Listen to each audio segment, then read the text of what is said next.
Imagine for a moment a boat sailing on a vast, tranquil lake. As it moves forward, it leaves behind a trail, a wake that ripples through the water. Now, many of us in our journey through life tend to focus on this wake. We cling to our past, our mistakes, our memories, and let them define our direction. But here's a thought, inspired by the wisdom of Alan Watts. What if we've been looking at it all wrong? What if by trying to steer our boat by holding onto the wake, we're missing the essence of the journey? The wake is just a trail left behind. It's not driving the boat. It's not dictating where we can go next.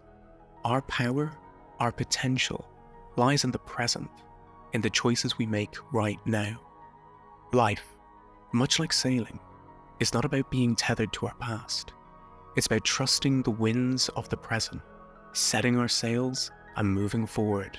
It's about letting go and trusting the process of life.